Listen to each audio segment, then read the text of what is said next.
be careful with the data that you choose. And so what I mean by that is I would rather you have 40 impactful KPIs or 40 impactful data points that you are tracking with time to respond and react to the results that you see than you having 80 data points and I'm like, oh, yeah, I got all this information. That's great. But you don't have enough time to react to the results. You don't have enough time to implement the change. And so I think sometimes you can kind of get caught up in that. Okay, well, we should track every possible direction that there is about this. Okay, great. But every time you pick a KPI, make sure you've got an action plan for when that KPI is not where you want it to be. Well, hello, everyone. Thank you for joining Did You Know, the ESCO HVAC podcast. Today, we're spending some time with Danielle Wernert from Upskilled Consulting LLC. How are you doing today? I'm great. How are you? I'm doing fantastic. This is a great conversation to help bring awareness to ways that we can develop our business, right? So, your motto is learning, development, consulting, and analytics for the trades. And so, as we start looking at ways to utilize technology for personal development, for business development, it's a matter of finding the right connections, right? Like, how do we incorporate training and analytics and tracking to be successful? Because many of our contractors are starting to do their own training programs. They're looking at ways to develop their technicians, but at the same time going, and how do I keep track of that kind of stuff? Oh, And yeah. what training is out there? Is it so when we can bring that together and make a simple solution for it, it really broadens our opportunity as contractors. And, typically we would cater towards our educational institutes, but we've seen a lot of development in the contractor training base. And that's really where you've been for the last few years in developing contractor training. So tell us a little bit about, how you got there and what has came out of that experience. Yeah. So, quick little kind of backstory of my experience in the trades. So, I was with Peterman Brothers for 5 years. Mhm. And so that was kind of my introduction to this world.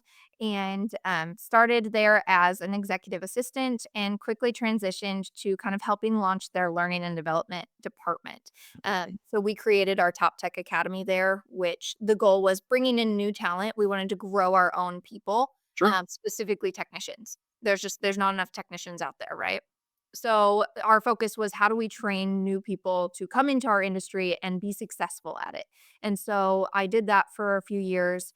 Over time we kind of transitioned of okay, how do we expand this to from just brand new people into the industry to how do we help our technicians that are still on staff? Like how do we continue that education throughout their career? So I got to kind of dive into a lot of things. We were very like pioneering in our industry. We liked to try new things and do things that other people hadn't heard of. So some of those were wins, some of those were learning opportunities. Yeah. But yeah, so dove into that, really, really loved it and kind of found a passion when I would talk to other companies that would come tour and come on site. I just found a passion in like helping them answer their training questions. And all of these companies were eager to put some sort of training strategy in for their technicians because there's so many sales trainings, there's so many leadership trainings, which are absolutely critical, but there's a gap in that technical, how do I turn the wrench? How do I swing? Yeah, how do I turn the wrench? How do I swing the hammer? Absolutely. I always sometimes get those backwards. Uh, so yeah, so we saw a gap in there. I really loved helping companies start their programs, and if they already had a program, just kind of take it to another level.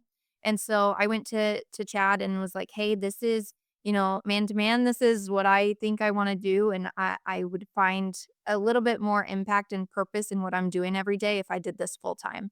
And kind of asked for his blessing. So I got that and dove into upskilled consulting and haven't looked back. And I love that idea of being a one source place to be able to, gather your thoughts, gather your resources, and then implement a program because your training program has been very successful. It's here in my own area, which is how we got connected. And tell us a little bit, like how does that adventure start? If I'm a contractor and I'm looking at this refrigerant transition going, okay, I know there's training resources out there and I'm probably going to get them to all my contractors. I've got equipment transitions that are here. I probably need to really start relooking at safety. I've got, a lot of sales training I need to do. I need to develop a program and I don't even know where to begin. And so someone reaches out and says, all right, Danielle, where do I start with this thing? What does that look like? So exactly what you just said. There's a lot of paralysis in the oh my gosh, I'm stepping in and there's so many Yeah. resources and I have the best intentions, but I don't even know where to start. I don't Right. know what direction to go.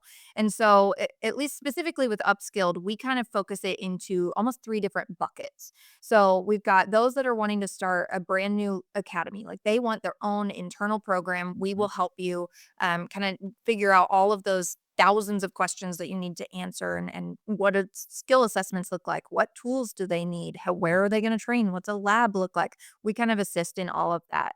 I'm actually writing a book on that, so my goal is to Very have it good. this year. Yeah. Congratulations. Yeah, thank you. So that's kind of a big bucket, but there's a lot of companies out there that are like, okay, that sounds amazing, but it's just not in the budget to start a whole school, or we're just not quite there yet. Right. And so I still want to incorporate I training. got to do something. Right, right, yeah, don't just sit there and do nothing, Yeah. right? So, the other kinda areas that we focus are gonna be, like, your career pathways of, okay, what does a direction look like for a technician when they come in specifically? Because so often, there's a service title and there's a maintenance title, and so, technicians can kind of feel a little overwhelmed of like, "Hey, I'm sitting in this same role for years. I feel like I'm ready. Where's my promotion? When's it my turn?" What do I need to do? What's my Yeah, next step? That's huge in absolutely. our industry. So many technicians get stuck Yeah, and they plateau out. And I yeah, think that is a big reason that we lose technicians at that stage in life because when we look at the development of technicians in our industry, that 2 to 3 year mark is when we lose most of our technicians. And I think about that and was like, well, we've pretty well plateaued at an entry level mhm, position. We're ready to do something else. But what does that look like? Because traditionally in our industry, it's like, okay, you ride along with somebody different that has more experience. Well, we have a shortage of those, that us middle-aged technicians are starting to get out of the trade and do other right. things like this. And so we don't have as many of those experienced technicians to ride along with. So there's that knowledge gap in there. And so if we don't provide an opportunity for growth, there's a very good chance that we are going to lose some of those second year to third year technicians. Yeah, it's entirely possible. And you're right. That's the not the perfect timing, but that's the timing that I see out in the industry as well. Is like you're kind of you feel stuck and it's like, Yeah. okay, well, when's it my next turn? And so a lot of those promotions are based on like how often do you ask yourself, well, I feel like this guy's ready to promote. Yes. As soon as you say the word feel, like you've made everything subjective. Like where is the objective data? Analytics. Yeah, so transition to that analytics and that monitoring of, okay, let's outline exactly which hard technical skills they need to know at what point in their career. What KPIs do they need to hit, and are you tracking that on a rolling basis in case they, have a bad month or, all of these different qualifiers. When you get that objective number and data in front of you, it takes the feeling away and it increases that fairness for your team too. So that's a huge piece of it. Yeah, no, absolutely. So I spent quite a few years as a technical trainer for a distributor. And oftentimes I would have contractors, especially new contractors that were new to the equipment, they would want equipment training. And I would go in and go, how about we actually do a technician assessment for you so that you can check the skill level of your technicians?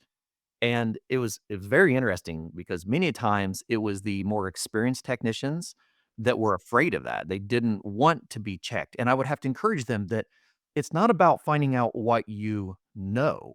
It's about what you don't know so that we can give you the correct education. Because as a business owner, the most difficult thing with looking at new hires, especially experienced new hires, is do I have, say it's a 10-year mark.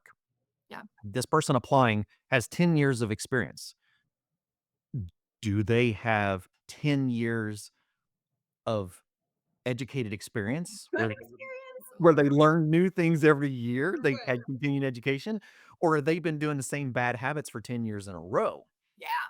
And without analytics and KPIs, without knowing what that is as a contractor, boy, that's a big challenge. That's a big step to make is this person really going to be able to be successful? Or a young person that is interested in learning and they go, "Okay, what's my career path?" Because we did an episode here a while back talking about especially Gen Z and Alpha.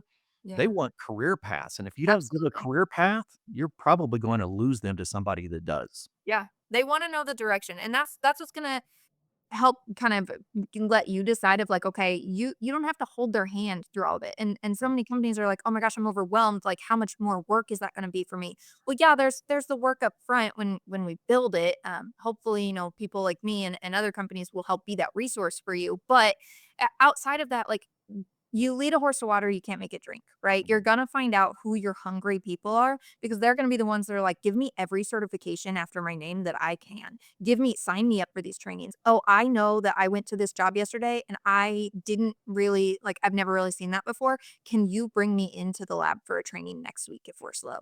They're gonna weed out your people of who's comfortable being where they're at and who's aggressive and ready to grow.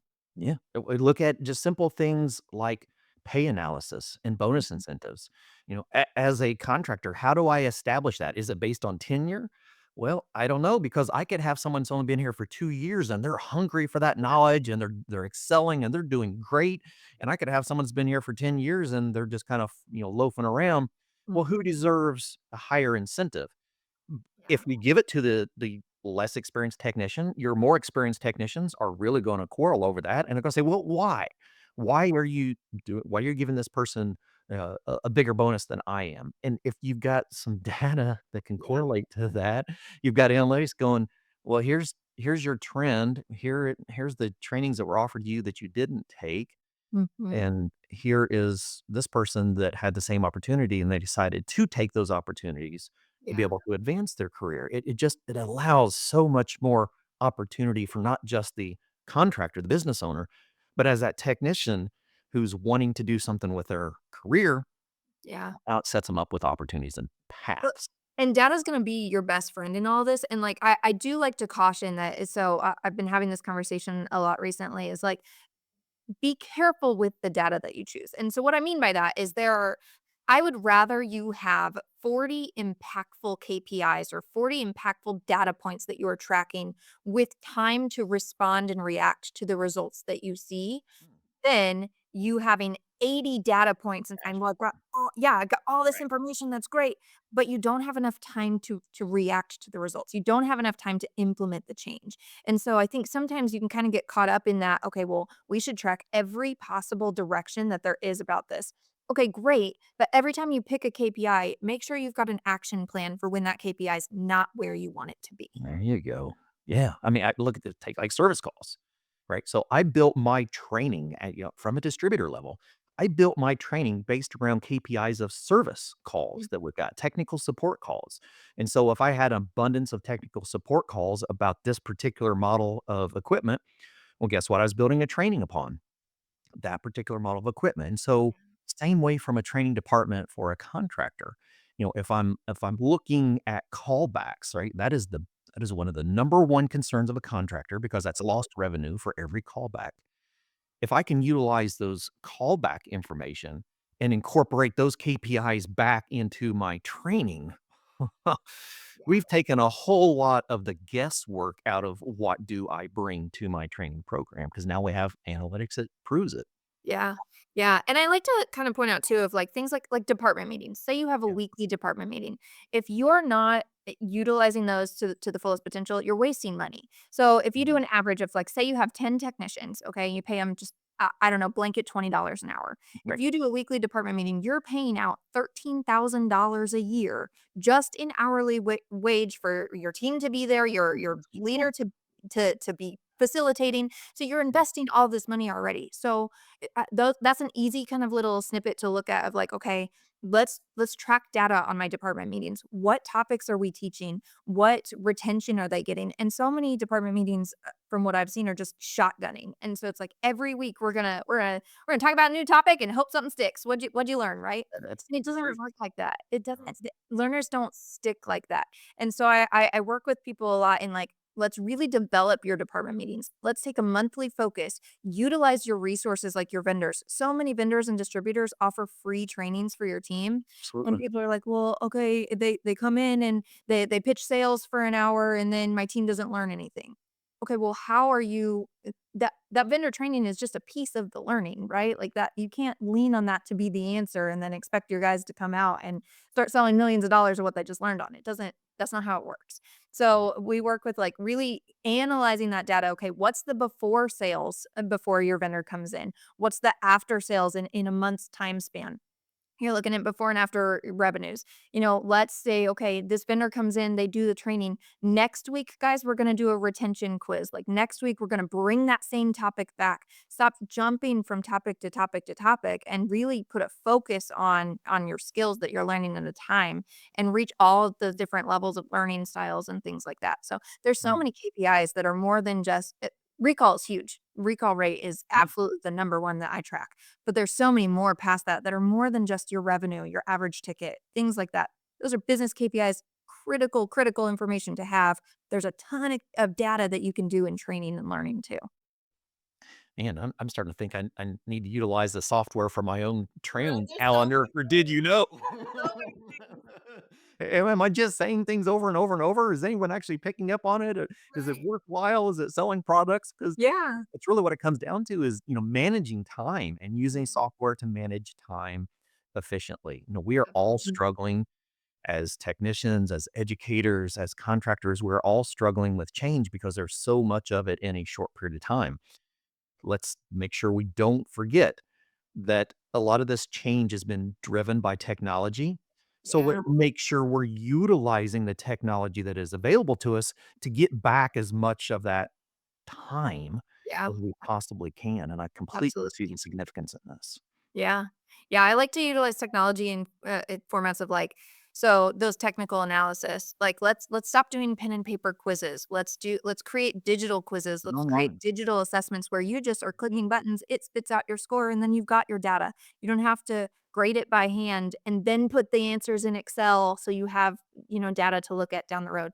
Technology can be your best friend. It can take a while to learn depending on what you're doing and there's a learning curve. But there some of the resources that are out there are just absolutely amazing. Yeah, absolutely. We actually use internally, we have our own analytics that we use for the classroom in particularly, and that a Yeah. lot of our educators will use to look at their test results to help determine, do they need to learn more as an educator? Are they delivering the content? We do this as a service for a lot of our educators, and it's very successful in the classroom. So if we can take those same principles and implement it into our own business model, and start re-looking at how we do training. Take, for instance, some of the e-learning courses like we were just talking about, right? That's one of our specialty. We do a lot of e-learning courses, but a lot of e-learning courses are not cheap, right? Yeah. And so they're very specific. So who needs the course? Does everyone need the course or does certain individuals need the course? And can that be assigned as like a homework item? Hey, you're really failing on this number. We will pay for this class if you're interested in taking it on your own to help improve, your own performance score. Yeah. And, when you start looking at some of these younger generations, they're already on their phone, 6 hours plus a day. If they have Yes. the opportunity to take advantage of that, they will. So in many of our classrooms, our instructors will use similar designs. So they'll look at the performance of their students, Yeah. and the students that are really missing in certain topics, they may assign them an e-learning course as a homework assignment. Yeah. And same kind of principle works great for a contractor solution. Yeah, and I think you guys may already be doing this, but I would challenge you if you're not. So many people look at those assessments or those courses, and they look at the final score, and they're like, "Okay, well, you got a 75% or you got a 90%."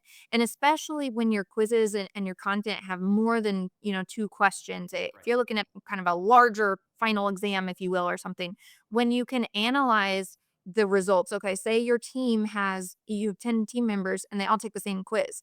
How many people are missing question number 4? Like, dive in deeper than just the final score, which, again, you guys are probably doing, but just if anybody's listening and they do Most people are unaware of this though. yeah, dive in, see which questions are commonly missed, and then that's gonna say, "Okay, as a group, we need to collectively go back over this topic because we really kinda maybe missed something. Maybe we didn't communicate it well, maybe it was a little more complicated than we thought." And as a trainer, that's a huge piece of, like, if you ever have a large group that's not grasping the concept collectively, it probably needs approached in a different way from you as a That's right. facilitator. Delivery. Yeah. Yeah. Yeah, I love this. I mean, we're talking skill sets that, you know, that I'm familiar with Yeah. because we spend a lot of time in the educator realm with that. But oftentimes in the contractor side, it's overlooked, especially from management and from leadership. They don't see that in the past we've looked at training as a necessity and not necessarily a revenue factor. But when we start tracking it and we start verifying and validating how the training has improved those KPIs as a business, all of a sudden we can start justifying training. We can validate training. Yeah. And information, data is the only way we can actually do that. Absolutely. Yeah. It's a little overwhelming at the beginning, but again, like as long as for every it's like for every force there's a reaction. Just like there's a science equation in there somewhere, I know. But every KPI you have, as long as you've got an action plan for how to respond to it, then that's you're already light years ahead, you know. That data will give you a ton of information. All right. So if I am a contractor and I'm starting to step back and I'm going, okay, we really got to get serious about training because I can tell you every contractor has that on their agenda. It just may Yeah. not have previously been at the highest level. And now they're starting to relook at training, going, okay, we have new refrigerants, we have new equipment. We're going to need training. And I've heard about this Upskilled program and I want to dive deeper. Where do I begin? Yeah. So I'm very active on LinkedIn. So if you want to shoot me a message, just send me a connection request. I love getting to meet people that way. So again, my name's Danielle Wernert. But if you want to go straight to the Upskilled website, it's just upskilledconsulting.com. That's going to be like a quick overview of all the different services that we offer, kind of where we start, and everything is customized to your company. So I like to take things and if I'm working on a new hire experience for your company, I like to take your employee handbook, send me the No. resources you already use, and then I will modify the deliverables for you to match some of what you're already doing, and then married along with recommendations that I might have if I notice gaps and things like that. So Okay, I love it. We're all about education. We're all yeah, about upskilling the industry, finding solutions for everyone. And for contractors, that's just not been a solution that we've focused on. We do get contractors that'll call us going, "Hey, I need a training track. I need a learning track." And we go, "Well, here's what we build for schools. Here's some of the designs that we use." But contractor training is a little bit different because typically it's very specific on your market. It's very specific on the equipment that you're installing. And so it's a little different to design. And so that's why I'm grateful for the connection and to see your passion in designing these programs for contractors because going forward, I believe every contractor is going to have to focus on training. And yeah, as you start developing your business and you start having more technicians, that needs to become an automated process. yeah. And using a service like Upskilled, in my personal opinion, is the way to best develop that and actually, sets it to an industry standard. Absolutely. Thank you. Yeah, no, we appreciate it. So Danielle, thank you for joining us. Everyone, check out Upskilled Consulting LLC. Learn a little bit more about the process and how you can develop your own training program. For any additional resources that you need, you're welcome to contact us at escogroup.org and check out the HVACR Learning Network. And Danielle will be happy to help you customize and craft a training program that works for your development plan. So we thank you, Danielle, for joining us today. Thank you so much. All right.